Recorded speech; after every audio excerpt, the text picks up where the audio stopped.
नमस्कार, मैं हूं आपका अपना ज्योतिषी हनुमान मिश्रा और आप देख रहे हैं एस्ट्रोसेज टीवी।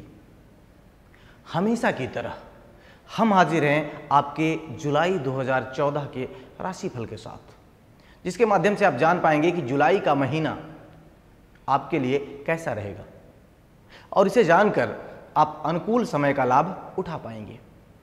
साथ ही जो समय आपके लिए अनुकूल नहीं है, यानी कि आपके लिए प्रतिकूल है, उस समय सावधानी से काम लेकर परेशानियों से बच पाएंगे।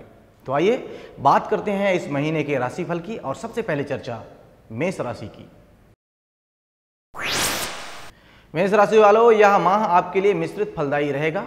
आप अपने साहस और पराक्रम के कारण धनार्जन तो करेंगे, लेकिन साथ ही साथ आपको भोग विलास, मनोरंजन या यात्राओं में खर्चे भी करने पड़ सकते हैं। हालांकि महीने का जो शुरुआती भाग है वह स्वास्थ्य की दृष्टि से काफ़ी अनुकूल है, लेकिन महीने के दूसरे भाग में छात्र वर्ग को अपने स्वास्थ्य का ख्याल रखते हुए साथ ही साथ विद्या अभ्यास जो है उनका, उसमें एकाग्रता भी रखनी पड़ेगी। साथ ही अस्पताल या कानूनी मामलों से दूर रहने का प्रयास आप मेष राशि वालों को करना होगा, अन्यथा ऐसे मामलों में उलझकर आप बेवजह के खर्चे करने पड़ सकते हैं। आपको उपाय के रूप में काली गाय की सेवा करना शुभ रहेगा। और अब बात वृष राशि की। वृष राशि वालों, सामान्यतः जुलाई का महीना आपके लिए अनुकूलता लिए हुए है। माह की शुरुआत में दूसरे भाव का सूर्य यदि कुछ प्रतिकूलता भी देगा तो लग्न पर स्थित शुक्र सब कुछ संभाल लेगा। अतः आर्थिक प्रगति होगी। व्यावसायिक विस्तार या अधिक आय प्राप्त करने के लिए आप प्रयासरत होंगे। संतान या प्रियजन की प्रगति से भी आपको दिली खुशी मिलने वाली है। महीने का दूसरा भाग भी लगभग हर लिहाज से ठीक है, लेकिन गैर जरूरी चीजों पर धन खर्च करने से आपको बचना होगा। हालांकि बौद्धिक क्षेत्र से जुड़े लोगों के लिए समय ठीक है। अगर हम उपाय की बात करें तो उपाय के रूप में मंदिर में नारियल के तेल का दान करना आपके लिए अनुकूल रहेगा। और अब बात मिथुन राशि की। मिथुन राशि वालों, इस महीने आप कई तरह के परिवर्तन करने के मूड में हो सकते हैं। हालांकि आपके कार्यों को एक नई दिशा मिलती हुई इस महीने नजर आ रही है, लेकिन साथ ही आपको धीरज और संयम से काम लेने की सलाह भी मैं आपको देना चाहूंगा। प्रियजनों से अप्रिय भाषा में बिल्कुल बात नहीं करनी है। साथ ही गलत व्यक्ति के संपर्क में आकर उल्टे सीधी कामों को करने से भी आपको बचना होगा। ना तो अधिक गुस्सा करना है और ना ही व्यथित रहना है। महीने का दूसरा भाग अपेक्षाकृत अच्छा रहेगा। नौकरी में बेहतरी के योग आते हुए नजर आ रहे हैं। जीवन में आनंद, उत्साह, प्रेम एवं मांगलिक प्रसंग के रास्ते भी खुलते नजर आ रहे हैं। परेशानी की स्थिति में भगवान शिव का पूजन करना आपके लिए शुभ रहेगा। और अब बात कर्क राशि की। कर्क राशि वालों, इस महीने आपको बहुत ही संयमित रहना होगा। बेवजह किसी पे झल्लाना या क्रोध करना ठीक नहीं है, अन्यथा यह बात आपके मान सम्मान के खिलाफ जा सकती है। आप घरेलू जिम्मेदारियों के कारण भी तनाव महसूस कर सकते हैं। आपकी बुद्धि और सोच में कार्य करने का संघर्ष भी देखने को मिलेगा। तो बेहतर यही होगा कि यदि मौका लगे तो इस समय किसी धार्मिक स्थल का भ्रमण कराएं। और वहीं महीने के दूसरे भाग में मौसम जनित बीमारियों से आपको बचने की सलाह मैं दूंगा, क्योंकि संभावना है कि इस समय मौसम जनित बीमारियां आपको परेशान करें। हालांकि नए आयोजनों के लिए माह का जो अंतिम भाग है वह अच्छा है। उपाय के रूप में शिवलिंग पर दूध चढ़ाना आपके लिए शुभ रहेगा। और अब चर्चा सिंह राशि की। सिंह राशि वालों, इस महीने आपको नए मौके मिलेंगे और आप आनंद से अपना समय बिता पाएंगे।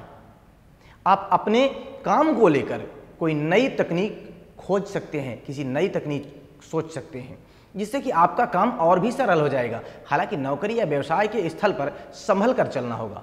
इस तरह आपकी योजना धीरे धीरे साकार होते हुए दिखेगी। छात्र वर्ग को विद्याभ्यास में बहुत ही उज्जवल मौके मिलेंगे।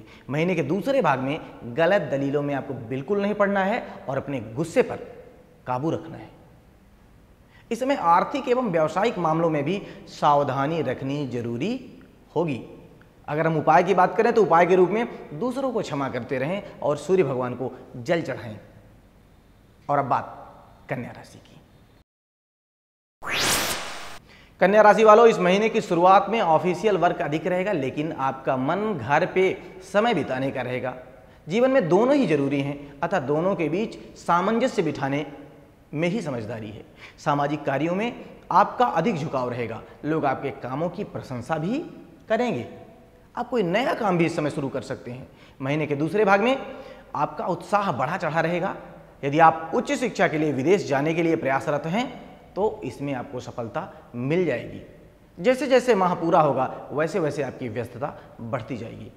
अगर हम उपाय की बात करें तो उपाय के रूप में हनुमान मंदिर में लाल वस्त्र का दान करना आपके लिए शुभ रहेगा। और अब चर्चा तुला राशि की। तुला राशि वालों, इस महीने की शुरुआत में आप अपनी पूर्व निर्धारित रणनीति के तहत नए कामों की शुरुआत कर सकते हैं, लेकिन कागजी कार्यों में सावधानी रखनी जरूरी होगी। प्रणय संबंधों में सफलता के योग हैं, वहीं वित्तीय लाभ की भी संभावनाएं बन रही हैं। दूर स्थित प्रियजनों से आपका संपर्क होगा, पिता के साथ भी आपकी आत्मीयता बढ़ेगी, लेकिन स्वास्थ्य का ख्याल इस समय बहुत जरूरी होगा। वहीं महीने के दूसरे भाग में प्रोफेशनल एवं पर्सनल जीवन में सामंजस्य बिठाने में कुछ कठिनाई का सामना आपको करना पड़ सकता है। हालांकि कार्य व्यापार के लिए यह जो समय है वह शुभ रहेगा। अगर हम उपाय की बात करें तो उपाय के रूप में बंदरों को गुड़ खिलाना शुभ रहेगा। और अब चर्चा वृश्चिक राशि की। वृश्चिक राशि वालों, महीने की शुरुआत में आपको कड़े प्रयत्नों के फलस्वरूप भी अधिक अच्छे परिणाम नहीं मिल पाएंगे, लेकिन विदेश जाने के इच्छुक लोगों के लिए समय शुभ रहेगा। अथवा दूर रहने वाले किसी मित्र से या आपके किसी स्नेहीजन से आपको जुड़ने का मौका मिलेगा, उनके समाचार इत्यादि मिलेंगे आपको। इस समय कोर्ट कचहरी से जुड़े मामलों में भी जल्दबाजी ठीक नहीं होगी। इसमें आपके स्वभाव में थोड़ी आक्रामकता रह सकती है। इस समय वाहन चलाने में भी आपको सावधानी रखने की जरूरत रहेगी। हालांकि महीने के दूसरे भाग में चीजें पहले से काफी बेहतर होंगी और आपके दिमाग में नए विचार और जो साहस की प्रवृत्ति है वह आएगी, जो आपके लिए प्रगति कारक साबित होगी। अगर हम उपाय की बात करें तो उपाय के रूप में बहते पानी में गुड़ बहाना आपके लिए शुभ रहेगा। और अब चर्चा धनु राशि की। धनु राशि वालों, यह महीना आपके लिए मिला जुला रहेगा। महीने की शुरुआत में अधिक कार्यभार की वजह से आपको थकान और आलस का एहसास हो सकता है। प्रतिस्पर्धियों और विरोधियों का जोर बढ़ेगा। कार्य क्षेत्र में भी उच्चाधिकारी का नकारात्मक व्यवहार रहने की उम्मीद है, जिसके कारण आपके मन में थोड़ी सी निराशा आ सकती है। वही महीने के दूसरे भाग में अपने स्वास्थ्य को लेकर आप कुछ परेशान रह सकते हैं और इस समय वाहन आदि चलाने में भी आपको सावधानी रखनी होगी। अचानक कहीं से धन प्राप्ति भी संभव है। इस समय दान पुण्य या धार्मिक कार्यों से जुड़ाव जीवन में शुभता ला सकता है, इसलिए आपको इससे जरूर जुड़ना चाहिए। उपाय के रूप में काली गाय को रोटी खिलाना शुभ रहेगा। और अब बात मकर राशि की। मकर राशि वालों, आपके लिए जुलाई महीने की शुरुआत बेहतर रहेगी। पुरानी समस्याओं से आपको छुटकारा मिल जाएगा। विरोधियों को परास्त करने में आप सफल रहेंगे और कामों में सफलता तो मिलती हुई नजर ही आ रही है। नौकरी के हालातों में भी सुधार होता नजर आ रहा है। मान प्रतिष्ठा में वृद्धि होगी।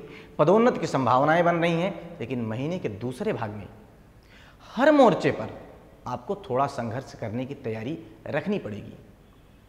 कामकाज के क्षेत्र में आपके सहकर्मी व कर्मचारियों द्वारा पूरी तरह से सहयोग प्राप्त नहीं हो पाएगा।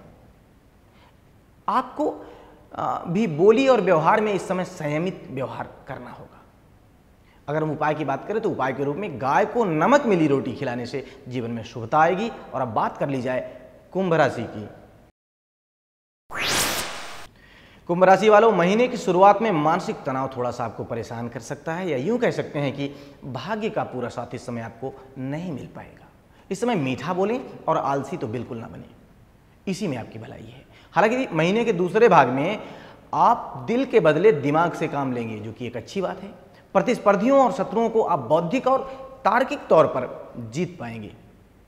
आपको शुभ समाचार इस समय प्राप्त होने की भी उम्मीद नजर आ रही है। सहोदरों के साथ आपके संबंध अच्छे रहेंगे और कामकाज में उनका पूरा सहयोग आपको मिलेगा। यात्रा की भी संभावना है। हालांकि इस समय भी आपको गैर जरूरी खर्च से बचना होगा। और अगर हम उपाय की बात करें तो देखिए, उपाय के रूप में सरसों के तेल का दान करना आपके लिए शुभ रहेगा। और अब बात भचक्र की अंतिम राशि यानी कि मीन राशि की। मीन राशि वालों, इस महीने की शुरुआत में तेजी से बदलते विचारों की वजह से शायद आप सही निर्णय ना ले पाएं। या हो सकता है कि आपका मन अशांत रहे। हालांकि लग्न पर बृहस्पति की दृष्टि के कारण काम बनते रहेंगे। महीने के दूसरे भाग में चीजें और भी बेहतर होती नजर आ रही हैं और युवा जातकों के लिए प्रेम संबंध मजबूत होने के योग नजर आ रहे हैं। छात्र वर्ग को कुछ नया सीखने का मौका मिलेगा। धार्मिक प्रवास या धार्मिक लोगों से भेंट मुलाकात होने के योग भी नजर आ रहे हैं। संतान के लिए भी समय शुभ रहेगा। घर परिवार में किसी आयोजन के होने के योग भी हैं अथवा कार्यालय से संबंधित आयोजन भी हो सकते हैं। अगर उपाय की बात करें तो उपाय के रूप में माता पिता को नए वस्त्र भेंट करना आपके लिए शुभ रहेगा। तो आशा है इस राशिफल के माध्यम से आप अपने अच्छे और बुरे समय को जानकर उस समय उचित व्यवहार कर अपने जुलाई के महीने को शुभ बनाएंगे। नमस्कार।